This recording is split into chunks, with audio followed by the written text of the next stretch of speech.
Génesis 2, versículo 18. Génesis 2, versículo 18. Dice así: Después el Señor Dios dijo, no es bueno que el hombre esté solo. Dios había hecho toda la creación, creó al hombre a su imagen y semejanza y dice, no es bueno que el hombre esté solo. Haré una ayuda ideal para él. La 1960 dice, la ayuda idónea. Entonces el Señor Dios formó de la tierra todos los animales salvajes y todas las aves del cielo. Los puso frente al hombre para ver cómo los llamaría, y el hombre escogió un nombre para cada uno de ellos. Puso nombre a todos los animales domésticos, a todas las aves del cielo, este es Adán, que puso nombre a todos, y a todos los animales salvajes. Dios había creado todo eso, pero aún no había ayuda idónea para él. O sea, esos animales no eran, podrían ser una compañía o algo grato, pero no era una ayuda idónea, o acá la NTV dice ideal para él. Versículo 21. Entonces el Señor Dios hizo que el hombre cayera en un profundo sueño. Mientras el hombre dormía, el Señor Dios le sacó una de sus costillas y cerró la abertura.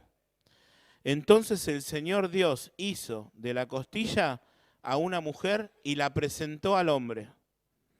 Al fin, exclamó el hombre, este es hueso de mis huesos y carne de mi carne. Esta será llamada mujer. La 1960 dice, será llamada varona porque del hombre fue tomada, del varón fue tomada. Versículo 24. Esto explica por qué el hombre deja a su padre y a su madre y se une a su esposa y los dos se convierten en uno solo. Ahora bien, el hombre y su esposa estaban desnudos, pero no sentían vergüenza. Vamos a leer de nuevo el versículo anterior, que es el 24. Esto explica por qué el hombre deja a su padre y a su madre y se une a su esposa y los dos se convierten en uno solo. Este es el versículo central que incluso el Señor Jesús lo utiliza, Pablo lo utiliza también acerca del matrimonio. ¿Qué significa? Que el hombre dejará a su padre y a su madre, se unirá a su mujer y serán una sola carne. Acá en la Nueva Traducción Viviente dice, se convierten en uno solo. Y Pablo dice, esto es un misterio que estaba antes oculto, pero que ahora fue revelado. Lo vamos a ver en un ratito. Y es un misterio de que el hombre deja a su padre y a su madre, se une a su mujer, a su esposa, y los dos se convierten en un solo ser. Para Dios es uno solo. Entonces, contraponiendo lo que dijimos al principio en cuanto a que no es simplemente ir a firmar un papel al registro civil, podemos decir que el matrimonio es una obra de Dios. El hombre deja a su padre y a su madre, pero Dios hace que se conviertan esas dos personas en uno solo. Si bien ahora vamos a profundizar ese concepto, es algo que Dios hace cuando se produce un matrimonio. Toma esas dos personas y las hace uno. Son uno. Es una sola carne o un solo cuerpo o se convierten en uno solo. Entonces el matrimonio es una obra de Dios, es mucho más profundo y mucho más trascendental de que lo que el hombre puede pensar. Que es simplemente firmar un papel, unirse. No, para Dios es muchísimo más importante y quizás sea la unión más importante que Él haya creado porque representa algo extraordinario que vamos a ver en un rato. El matrimonio es una obra de Dios y el matrimonio fue el diseño de Dios. Y acá tocamos otro pasaje en Génesis 1, un capítulo antes. Génesis 1, 27. Ese sí lo tienen en el apunte. Dice así: así que creó Dios a los seres humanos a su propia imagen. A imagen de Dios los creó, hombre y mujer los creó. No solo al hombre, al varón, creó a imagen de Dios. A la mujer creó también a su imagen, Dios. Versículo 28. Luego Dios los bendijo con las siguientes palabras a ambos. sean fructíferos y multiplíquense. Llenen la tierra y gobiernen sobre ella. Reinen sobre los peces del mar, las aves del cielo y todos los animales que corren por el suelo. Pero Dios dice que creó a los seres humanos, al hombre y la mujer, a su imagen y los bendijo y dijo las siguientes palabras: sean fructíferos y multiplíquense. ¿Qué quiero decir? En Génesis 1, como recién leímos, en Génesis 2, Dios muestra que había creado y había hecho toda la creación y dijo él mismo, no es bueno que el hombre esté solo. Creó todos los animales y Moisés se ocupa en aclarar que dice, pero aún no se había hallado ayuda idónea para Adán. Entonces, ¿qué hizo Dios? Crea a la mujer y la entrega. Y ahí un pastor cristiano en un comentario dice algo muy lindo, como aquel padre que entrega a su hija al altar, Dios hizo eso en ese momento con Eva. La creó y se la entregó a su esposo. Y es algo muy lindo que se produce, más allá de un papel que se puede llegar a firmar como lo creen las personas hoy. Entonces, Dios, acá como pongo en el apunte, pensó en un ser perfectamente adecuado para el hombre. No eran los animales, no eran los paisajes, no era la creación, era a su esposa. ¿Cuál es el ser perfectamente adecuado para el varón? Una esposa. Ese es el diseño de Dios. No existe otra cosa por más que los hombres intenten distorsionar. De hecho, al Señor le preguntaron mucho y le preguntaron acerca del divorcio y cuando él le preguntaban acerca del divorcio enseñaba sobre el matrimonio. Y decía, en el principio no fue así. Bueno, el diseño de Dios. Y le dio una esposa, un ser de su misma esencia, un ser semejante hecho a la imagen de Dios, como leímos, una obra única de Dios. ¿Y qué se produce? Serán una sola carne. Dijimos, a ver quién estaba casado, muchos de nosotros levantamos la mano. Bueno, somos uno con nuestras esposas. No somos uno con nuestros hijos. Dios dice que somos uno con nuestras esposas. Ese es el diseño de Dios. Y esa es la obra de Dios. Dios creó el matrimonio por su palabra. Esto también me encantó en la semana haberlo considerado y haber encontrado esta verdad que está un poco oculta en la Biblia. Prestemos atención en el punto B, en el apunte. Dios creó el matrimonio por su palabra. El matrimonio es obra de Dios porque Él no solamente creó a la mujer con este diseño y se la presentó al hombre como un padre, como lo dijimos, presenta a su hija al esposo, sino también porque Dios creó al matrimonio por su palabra. Hizo esto en el versículo 24 que leímos. Por eso el hombre deja a su padre y a su madre y se une a su mujer, y los dos se funden, acá es otra versión, pero es apropiada, se funden en un solo ser. Y yo les pregunto, acá igual el apunte lo responde, ¿no? ¿Quién es el que está hablando acá? Bueno, en principio es Moisés el que está escribiendo esto, ¿no? El que escribió, el autor de Génesis. Y yo agrego, ¿quién creía a Jesús que era el autor de Génesis? Moisés. Bueno, lo dice ahí, Jesús reconoce en los evangelios que el escritor de la ley es Moisés. Después búsquelo en su casa. Si bien eran palabras de Moisés, esto me costó entenderlo a mí, por eso lo quiero decir despacio, Jesús está diciendo en el texto que vamos a leer a continuación, que si bien eran palabras de Moisés, eran palabras de Dios. O sea, el Señor le da la autoridad a ese pasaje bíblico, como a toda la Escritura, para decir que esas palabras, que si bien las estaba escribiendo Moisés, porque era la ley de Moisés, eran palabras de Dios. Y lo dice Mateo 19, 4 y 5. Mateo 19, 4 y 5. Él respondiendo les dijo, al Señor le estaban preguntando y él contesta, ¿no habéis leído que Él los hizo? ¿Quién? Dios. Dios los hizo al principio. varón y hembra los hizo, el Señor citando el Génesis. Y dijo, o sea, este mismo que los había hecho, Dios ahora está diciendo esto. ¿Y qué dijo? Por esto el hombre dejará a su padre y a su madre y se unirá a su mujer y los dos serán una sola carne. O sea, aquel que estaba diciendo eso, si bien era escritos de Moisés, era Dios. Aquel que los hizo, dijo. Y dijo lo que leímos. Varón y hembra los hizo, dijo, dejará al hombre a su padre y a su madre, se unirá a su mujer y los dos serán una sola carne. Dios creó al matrimonio a través de su palabra. ¿Y qué es lo interesante? Esto de un solo cuerpo, una sola carne. Acá en el apunte, este pasaje de Génesis 2:24, les doy las tres versiones que dicen más o menos lo mismo. Los dos llegarán a ser uno solo, dice la nueva, la NBI. La 1960 dice, y serán una sola carne. Y la nueva traducción viviente dice, y los dos se convierten en uno solo.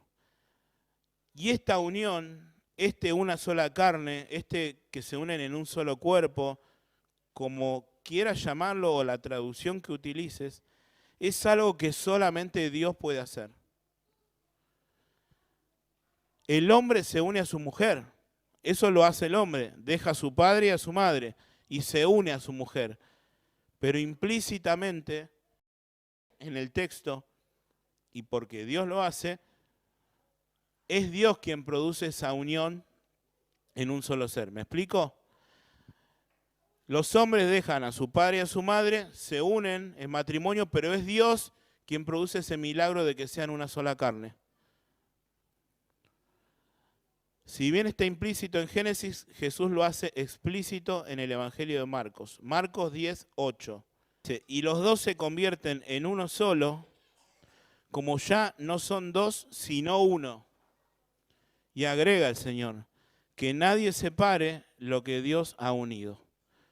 Y esta verdad dice, está bien, el hombre deja a su padre y a su madre, se une a su mujer, pero Dios es quien los une. Dios es quien los convierte en una sola carne. Es algo mucho más profundo y es Dios el que vincula al esposo y a la esposa en la unión de un solo cuerpo. Dios hace eso. Es un milagro que ocurre cuando una persona contrae matrimonio. Podemos ver algo externo acá en dos novios. Hace poco se casaron Agustín y Abby y piden la bendición de Dios. Pero hay algo interno y milagroso que no vemos, que Dios toma esas dos personas y las hace una sola. Y no está en el hombre, si vamos a hablar de eso, el disolver esta unión matrimonial. No está la posibilidad del hombre y no es el plan de Dios. Y hasta los fariseos le preguntaban al Señor, pero Moisés permitió carta de divorcio. No, pero en el principio no era así. No es el plan de Dios. Para Dios son uno. Para Dios son uno. Entonces observamos esta hermosura del matrimonio cuando observamos que es una obra de Dios, que es el diseño de Dios, que Dios lo crea a través de su palabra y que nos hace uno con nuestras esposas. Él es el hacedor del matrimonio. El matrimonio es su obra, y podemos decir su obra perfecta. Y acá pongo el pasaje de Colosenses que dice que todo fue creado por medio de Él y para Él. Y eso incluye el matrimonio. Fue creado por Él, pues fue creado también para Él. Por eso el punto que sigue, que el matrimonio es para la gloria de Dios. Y acá se devela el misterio que estaba oculto en el Antiguo Testamento y Pablo lo enseña en el libro de Efesios. Podemos decir que el matrimonio es la representación de Dios y está diseñado por Dios para mostrar su gloria de una manera que ninguna otra institución o unión puede hacer. Y dice Pablo en Efesios 5, 31 y 32. Como dicen las Escrituras, el hombre deja a su padre y a su madre. Acá Pablo también está citando ese versículo y se une a su y los dos se convierten en uno solo. Y agrega Pablo, esto es un gran misterio, pero ilustra la manera en que Cristo y la iglesia son uno. ¿Cuál es el misterio? Estaba antes oculto, porque por supuesto que en el Antiguo Testamento no estaba la iglesia como tal, pero acá Pablo está diciendo que ese misterio ahora es revelado. ¿Y cómo lo revela? ¿De qué se trataba ese misterio del matrimonio? Que ilustra la manera en que Cristo y la iglesia son uno. Eso representa el matrimonio. No significa otra cosa. No significa que estés enamorado de tu esposa, que ojalá que estés enamorado de tu esposa o vos de tu esposo. Significa la unión de Cristo y de su iglesia. Y cuando dos personas se unen en matrimonio, están representando eso. Voy a citar una cita textual, valga la redundancia, de John Piper, que lo tienen en un recuadro, que dice, lo más importante que podemos decir sobre el matrimonio es que existe para la gloria de Dios. Es decir, existe para mostrar a Dios. Ahora sabemos cómo el matrimonio toma como modelo la relación del pacto de Cristo con su pueblo, con la iglesia. Por lo tanto, el significado más elevado y el propósito más importante del matrimonio es exhibir la relación del pacto de Cristo con su iglesia. Ese es el propósito de Dios con el matrimonio, exhibir el pacto de Cristo con la iglesia. Esta es la razón por la que existe el matrimonio. Si usted está casado, esta es la razón. Si espera casarse, esta debería ser su sueño o su propósito. Reflejar que Cristo dejó los cielos, lo vamos a ver en un rato, dejó a su Padre para redimir a su esposa. Entonces el matrimonio es para la gloria de Dios porque representa a Cristo y a la iglesia. Y como tienen el pasaje ahí en la pantalla, esto es un gran misterio, pero que ahora es develado. Ilustra la manera en que Cristo y la iglesia son uno. Eso representa el matrimonio. Eso quiere decir y no otra cosa. ¿Y por qué también es para la gloria de Dios? Porque Cristo nunca dejará a su esposa. Y acá pongo en el apunte una verdad. Que permanecer casado no se trata, en algunos casos, de permanecer enamorados. Mucha gente dice, bueno, se terminó el amor y se olvidan aquel pacto o aquellos votos que prometieron en el altar. Pero para Dios no es así. Así como el matrimonio refleja la unión de Cristo y de su esposa, que es la iglesia, Dios nunca va a abandonar a la iglesia. Jamás, no existe eso. Por ende, el esposo nunca debe abandonar a la esposa. O al revés, la esposa no debe abandonar al esposo.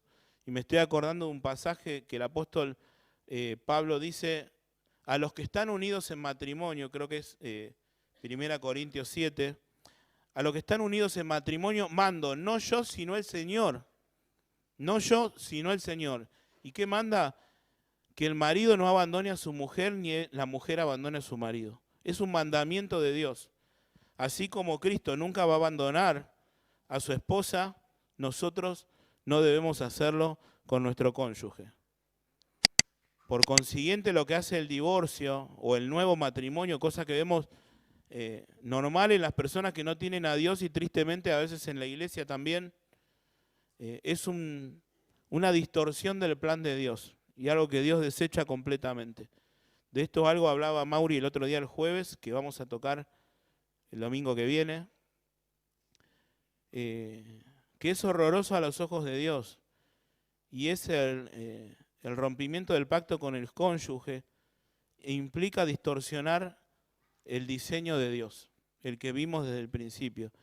Cristo nunca dejará a su esposa, por ende nosotros no debemos hacerlo. Cuando decimos yo dejar a mi esposa, es al revés también. Vos como esposa no tenés que pensar en abandonar a tu esposo. El matrimonio no se trata principalmente de estar o permanecer enamorados, sino de guardar el pacto. Y puse una frase que me gusta mucho, es de Bonhoeffer. No es el amor el que sostiene al matrimonio, es el matrimonio el que sostiene al amor. Y te lo vuelvo a decir porque es muy profundo. No es el amor el que sostiene al matrimonio. Bueno, nosotros permanecemos casados por nuestro amor. No, es el matrimonio el que sostiene al amor. Es ese pacto sagrado que Dios hizo y que no está en la voluntad humana quebrantarlo, ni romperlo, ni distorsionarlo. Representa a Cristo y a la iglesia. El Señor nunca dejará a su esposa y el matrimonio representa a Dios. Génesis 2:24, es normal que volvamos a leer todos estos versículos. El hombre deja a su padre y a su madre y se une a su esposa y los dos se convierten en uno solo. Y Pablo dice, este es un gran misterio, pero ilustra la manera en que Cristo y la iglesia son uno. Y hay algo implícito hermoso en esto, ya lo dijimos. El hombre dejará a su padre y a su madre. Y Cristo hizo eso cuando vino a este mundo. Dejó a su padre, dejando la gloria, como dice aquel himno viejo, al mundo bajó. Y se hizo hombre y dio su vida por su esposa, por la iglesia. Vamos a leer en un rato que el Señor entregó su vida por su esposa y pide a nosotros los esposos hacer lo mismo. Entonces, el matrimonio refleja la gloria de Dios, Cristo no deja a su esposa y refleja el Evangelio. Es algo hermoso de pensar de que el Señor dejó a su padre para rescatar a su esposa. Y eso es el Evangelio. Dejó la gloria para morir en la cruz, para entregar su vida por su esposa y con su sangre redimirla y salvarla y santificarla. Y eso es justamente el matrimonio. El matrimonio es una muestra de la gracia y el perdón de Dios. Leemos el pasaje de Colosenses 3:12. Dado que Dios los eligió para que sean su pueblo santo y amado por Él, ustedes tienen que vestirse de tierna compasión. Le está hablando a toda la iglesia, pero qué bien haríamos de aplicarlo a nuestro matrimonio. Yo lo tengo que aplicar a mi matrimonio. Dado que Dios los eligió para que sean su pueblo santo y amado por Él, ustedes tienen que vestirse de tierna compasión, bondad, humildad, gentileza, paciencia. Sean comprensivos con las faltas de los demás. ¿Somos comprensivos con la falta de nuestra esposa, de nuestro esposo? Sean comprensivos con la falta de los demás y perdonen a todo el que los ofenda. Recuerden que el Señor los perdonó a ustedes, así que ustedes deben perdonar a otros. Sobre todo vístanse de amor, lo cual nos une a todos en perfecta armonía. Y sigue el pasaje hasta el final de Colosenses, hasta hablar del matrimonio. Entonces, ¿cuál es el manual, si se quiere, de instrucción del matrimonio? Bueno, bien podría ser una partecita esta. Así como Dios los perdonó, nosotros tenemos que perdonar. Vestirnos de amor, de humildad, de bondad, de gentileza, por más que el otro no se merezca, porque en eso está el Evangelio de Dios. Así como nosotros no nos merecíamos el perdón de Dios, pero Dios nos lo dio igual, quizás tu esposo o tu esposa no se merece, se equivocó, pero Dios te pide que lo hagas igual porque Dios te perdonó a vos. ¿Se entiende? Así como Dios me perdonó a mí y yo no lo merecía, yo tengo que perdonar a mi esposo. Y esto, por supuesto, aplicado a todas las relaciones, ¿no?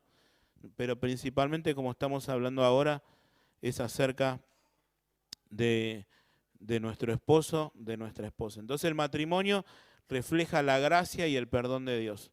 No reflejan los merecimientos. Muchas veces yo no merezco que mi esposa me perdone y lo hace. Y al revés, aunque son pocas las veces que yo tengo que perdonar a mi esposa, no se equivoca nunca mi esposa. Y cuando hablaba esto del perdón y consideraba, me acordaba del pasaje de Pedro que lo tienen ahí en un recuadro. Y un extracto de un libro de Max Lucado. Pedro tenía una pregunta para Jesús. Entonces se le acercó Pedro y le dijo, Señor, ¿cuántas veces perdonaré a mi hermano que peque contra mí. Por ahí podés poner el nombre de tu esposo o de tu esposa. ¿Hasta 7? Pedro se preocupaba por perdonar demasiado al ofensor. La ley judía estipulaba que el ofendido perdonara 3 veces. Eso es lo que enseñaban los maestros de la ley, que solamente 3 veces había que perdonar. Pedro está dispuesto a hacer el doble y añadir una más. Sin duda piensa que Jesús quedará impresionado. No es así. La respuesta del maestro todavía nos deja perplejos. No te digo hasta 7, sino aún hasta 70 veces 7. Si estás esperando calcular cuánto es 70 veces 7, erraste el punto. Lo que Jesús dice es que llevar la cuenta de la misericordia es lo mismo que no ser misericordioso. Si estás midiendo la gracia, no estás ejerciendo gracia. Jamás debe haber un punto donde la gracia se agote. Entonces, el matrimonio es una muestra de la gracia y del perdón de Dios. Y el saber que, así como Dios tuvo gracia con nosotros, nos perdonó, nos redimió, dio su vida por nosotros, un amor sacrificial, así es como lo tenemos que hacer con nuestro esposo y con nuestra esposa. Acá Colosenses 3:13 dice, doy la 1960 acá en el apunte porque quiero hablar de 2 palabritas, soportándoos unos a otros, perdonándoos unos a otros, si alguno tuviere queja contra otro, de la manera que Cristo os perdonó, así háganlo ustedes. Y ahí usa 2 palabras, soportar y perdonar. La palabra soportar es literalmente esa, significa soportarse mutuamente. Y Jesús dice, ¿no? ¿Hasta cuándo los tengo que soportar? Usa esa misma palabra. Y la palabra perdonar es muy linda, significa perdonar gratuitamente. A veces exigimos algo para perdonar, ¿no? Bueno, yo te perdono, pero tal cosa. El texto bíblico no dice eso. Dice dar libremente, dar con gracia, dar gratuitamente. Eso significa esta palabra. Así que cuando el apóstol nos dice perdonándoos unos a otros, lo que está diciendo sin exigir pago alguno. Y somos especialistas en eso. Bueno, yo te perdono, pero te exijo tal cosa. O a la primera que me haces, tal cosa. Bueno, es hermosa la palabra que dice el Señor, gratuitamente. Perdonar gratuitamente. Vamos a buscar el pasaje de Efesios 5, 21 al 33. Es más, dice el Señor a través de Pablo, sométanse unos a otros por reverencia a Cristo. Para las esposas, eso significa sométase cada uno a su marido como al Señor.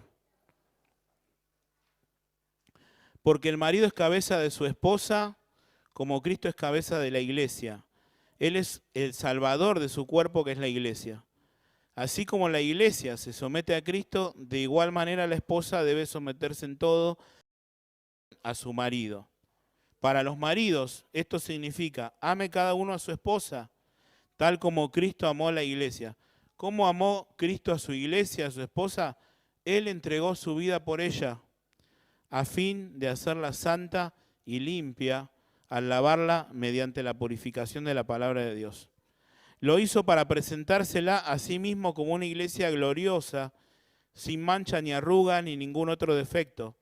Será en cambio santa e intachable. De la misma manera el marido debe amar a su esposa como ama a su propio cuerpo. Pues un hombre que ama a su esposa en realidad demuestra que se ama a sí mismo.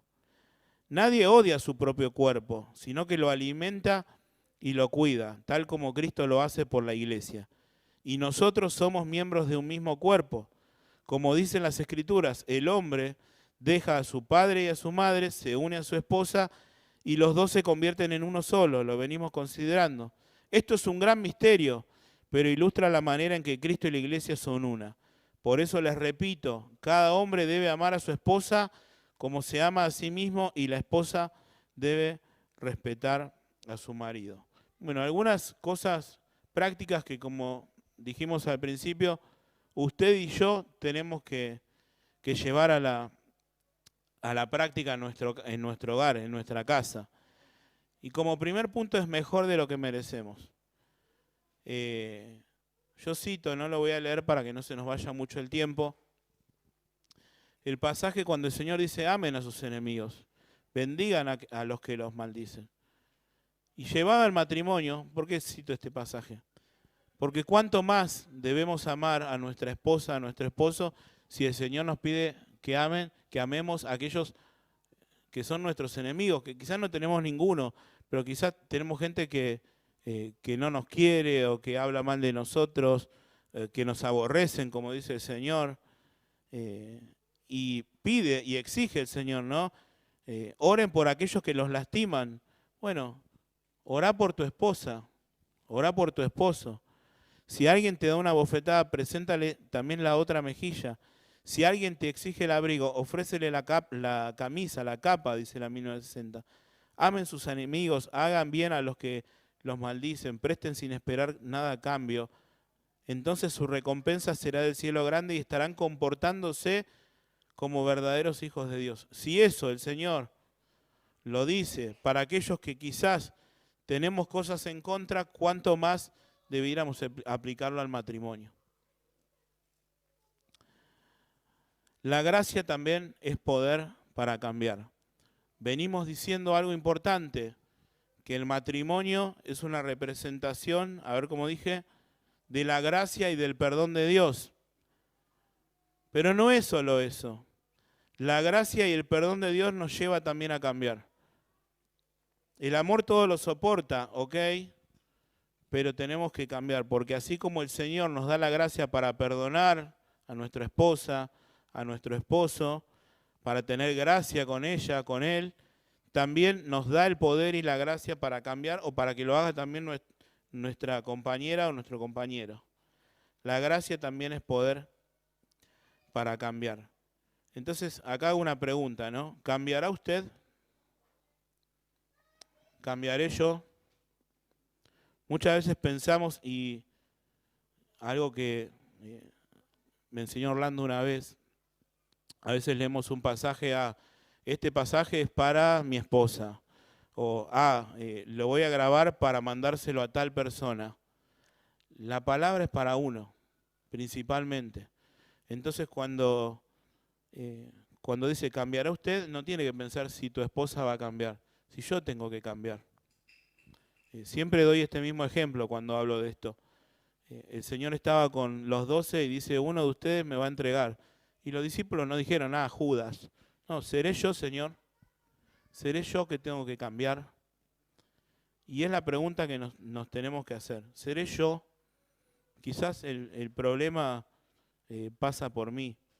Entonces, sí, el matrimonio es una representación de la gracia del poder de Dios, pero así como Dios también nos cambia, nos transforma a la imagen de su Hijo, espera que lo hagamos también en el matrimonio.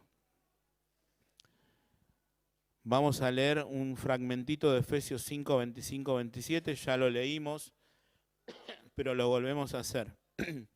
Maridos, ame cada uno a su esposa, tal como Cristo amó a la iglesia. Él entregó su vida por ella, a fin de hacerla santa y limpia, mediante la purificación de la palabra de Dios. Lo hizo para presentársela a sí mismo como una iglesia gloriosa, sin mancha ni arruga ni ningún otro defecto. Será en cambio santa e intachable.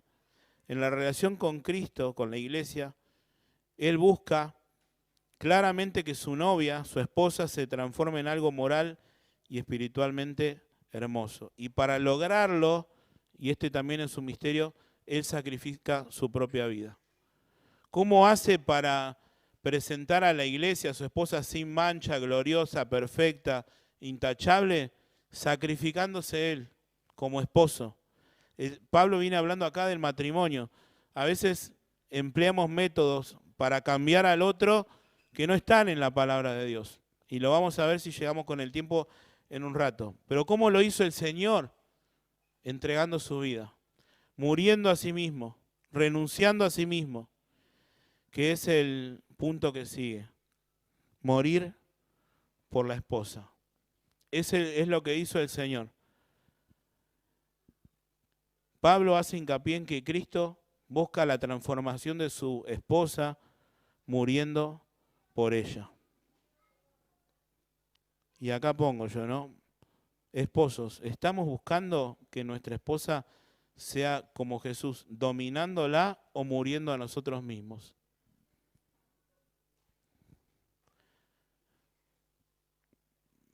Pensaba, ¿no? Quizás muy pocas veces nos enseñan y nos enseñamos a nosotros mismos estas verdades. Y pensamos, bueno, el otro tiene que cambiar. Pero Cristo dio su vida por su esposa. Y a los esposos nos pide exactamente eso.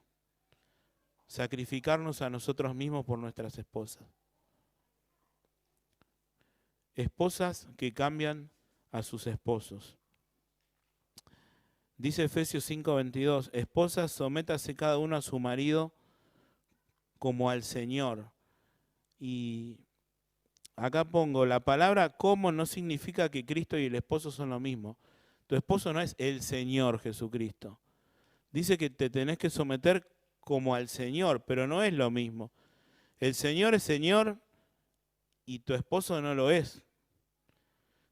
La lealtad a Cristo está primero y después la lealtad al esposo. Si la esposa no entiende esto, puede incurrir en idolatría, en pensar que mi esposo es perfecto, que todo lo que mi esposo dice es así, no discuto nada, y la palabra de Dios no enseña eso. En cambio, si la esposa entiende esto, también reconoce que su esposo necesita cambiar, que tiene defectos. ¿Y cómo puede la esposa llevar a cambiar a su esposo, que Dios lo puso como cabeza, como líder, como proveedor? Bueno, acá pongo a través de la oración. ¿Orás por tu esposo? Sabiendo que todos los esposos necesitan cambiar y que las esposas son también hermanas en Cristo. Acá cito un pasaje de Gálatas 6:1, lo voy a buscar porque es cortito.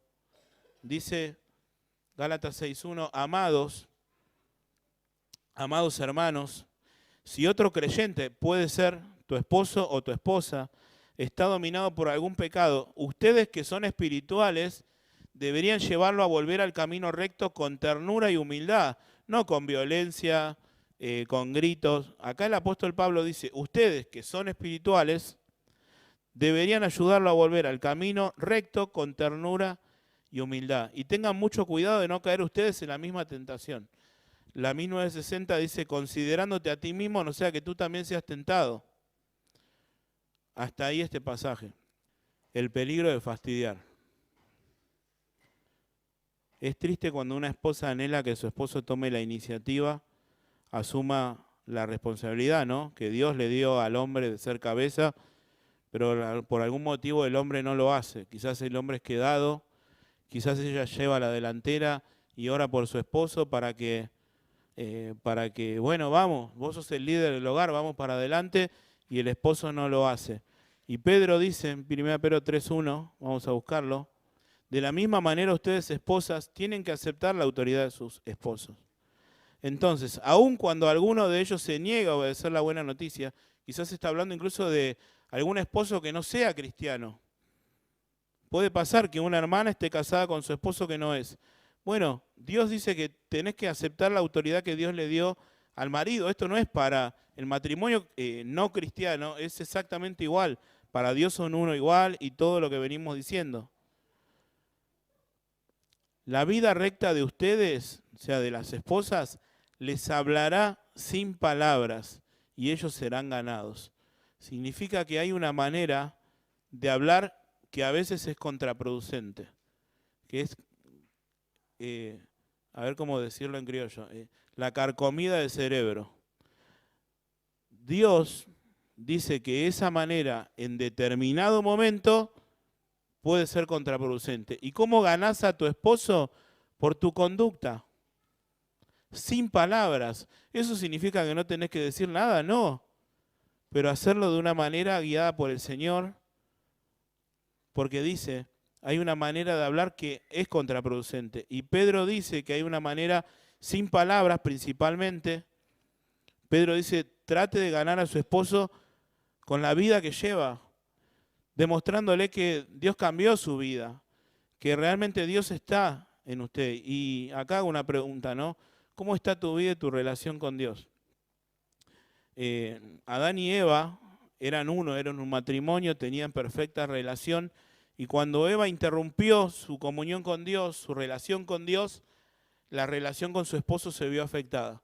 Enseguida le echó la culpa, empezaron a haber problemas. Entonces mi relación con Dios perjudica o beneficia directamente mi relación con mi esposa. Si yo estoy bien con Dios, voy a estar bien con mi esposo. Si yo estoy mal con Dios, voy a estar mal con mi esposa, con mi esposo. Eso lo vemos en la Escritura. Entonces a veces los problemas en el matrimonio se solucionan nosotros teniendo una relación correcta con el Señor. Y buscar que mi esposo, que mi esposa se acerque a Dios. Quizás no de una manera hostigando, amenazando, gritando, sino como dice Pablo, ¿no? Tiernamente, como dice Pedro acá, sin palabra, pero mostrando una vida piadosa. Punto F, los dos busquen el cambio mediante el sacrificio. No son solo las esposas quienes ganan a sus esposos por medio de la conducta. Este medio principal es el que empleó Cristo. Vimos que Cristo dio su vida por su esposa y acá el apóstol le está pidiendo a las esposas que muestren en su vida para ganar a sus esposos. Y es algo mutuo, es un amor sacrificial, que ambos hacen, el esposo dando su vida por la esposa y la esposa haciendo lo mismo por su esposo. No tenemos mucho tiempo más, creo que tengo 5 minutos, vamos a ver hasta dónde llegamos. Efesios 5:23, el marido es cabeza de su esposa como Cristo es cabeza de la iglesia. ¿Qué significa esta afirmación de ser cabeza y de que la esposa se tiene que someter a su esposo? Vamos a saltear. Vamos a ver el punto B, que dice así: así también los maridos deben amar a sus mujeres como a sus mismos cuerpos. El que ama a su mujer a sí mismo se ama, porque nadie aborreció jamás a su propia carne, sino que la sustenta y la cuida. Así como Dios los unió y son un solo cuerpo, Pablo dice, nadie jamás aborreció a su propia carne. Vos cuidás tu cuerpo, tratás de que esté bien. Bueno, lo mismo tenés que hacer con tu esposa. Lo que yo hago perjudica o beneficia a mi esposa porque es mi mismo cuerpo. Todo lo que yo hago en mi beneficio la beneficia a ella. Todo lo que hago en mi perjuicio la perjudica a mi esposa porque somos un mismo cuerpo. Entonces, dice Efesios 5:29, porque nadie aborreció jamás su propia carne, sino que la sustenta y la cuida, como también Cristo a la iglesia, porque somos miembros de un mismo cuerpo, de su carne y de sus huesos. Cristo sustenta y cuida a la iglesia porque es su mismo cuerpo, es uno con la iglesia. Asimismo, los maridos sustentan y cuidan, o deberíamos hacerlo, a sus esposas como a nuestros mismos cuerpos. Y nuestras esposas son nuestra misma carne. Y acá doy el ejemplo de Job, lo cuento rápidamente. Satanás dice de tentar a Job, Dios lo aprueba y Dios le dice, puedes tocar todo menos su carne. El diablo tocó absolutamente todo menos a su esposa. El diablo entiende a veces no, siempre, mejor el matrimonio que nosotros los cristianos. Cuando Dios le dijo, puedes tocar a todo menos su carne, búsquenlo después en la Biblia, tocó a todo menos a su esposa. Entonces, es un principio que aplica a cada uno de nosotros. Roles de la esposa y el esposo son distintos. Cuando esta sociedad habla de igualdad, Dios dice que hay roles. Dice, esposas, Efesios 5:22 al 24, volvemos a leerlo. Sométase cada una a su marido como al Señor, porque el marido es cabeza de su esposa como Cristo de la iglesia. Él es su salvador de su cuerpo, que es la iglesia, así como la iglesia se somete a Cristo, de igual manera la esposa debe someterse en todo a sus maridos. Maridos, ame cada uno a su esposa tal como Cristo amó a la iglesia, Él entregó su vida por ella. A los esposos se nos compara con el Señor Jesucristo. ¡Qué responsabilidad! Y a las esposas con la iglesia. A los esposos con la cabeza, que la cabeza de la iglesia es Cristo, y a las esposas con el cuerpo, que es la iglesia. A los esposos se nos ordena amar como Cristo amó, que fue dar su vida por la iglesia, y a las esposas se les ordena someterse como la iglesia debe someterse a Cristo. Pero hay una sumisión mutua, y es producto de la llenura del Espíritu Santo en nuestra vida. Pablo empieza este capítulo, no lo voy a leer completo, dice, sean llenos del Espíritu Santo. Y termina diciendo, sométase cada uno unos a otros. Entonces, el someterse unos a otros, no solamente la esposa al esposo, sino el esposo a la esposa también, es producto de permitir que el Espíritu Santo obre en nuestra vida. La esposa lo tiene que hacer, pero el esposo también lo tiene que hacer. Y es darle lugar al Espíritu Santo. Y el hecho de que lo hagamos unos a otros, de que yo me someta a mi esposa, de que mi esposa se someta a mí, no cambia los roles. Esos roles son innegociables.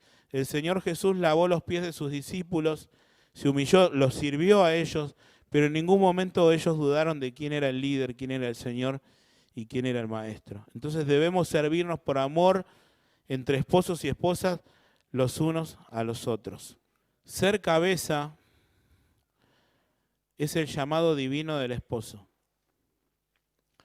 Y pongo 3 palabras acá que creo que resumen lo que Dios quiere decir, que es liderazgo, protección y provisión en el hogar. Y la sumisión es el llamado a la esposa para honrar y afirmar el liderazgo de su esposo y ayudar que se lleve a cabo de acuerdo a los dones que Dios le dio a la mujer.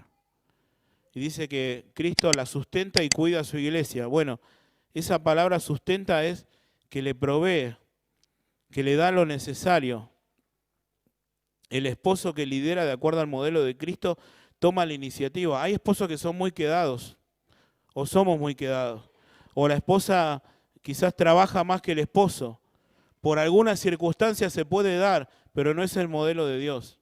Nosotros como esposos tenemos que llevar la delantera y sustentar a nuestras esposas y a nuestros hijos, hermanos. Hagámoslo porque es el modelo de Dios. No puede ser que nuestra esposa haga todo y nosotros no hagamos nada. Y también la cuida. Y esta palabra también es muy linda y habla de ternura. Y somos tiernos con nuestras esposas, abrazamos a nuestras esposas, las tratamos. Pedro dice, trátenla con entendimiento. Bueno, es lo que debemos hacer.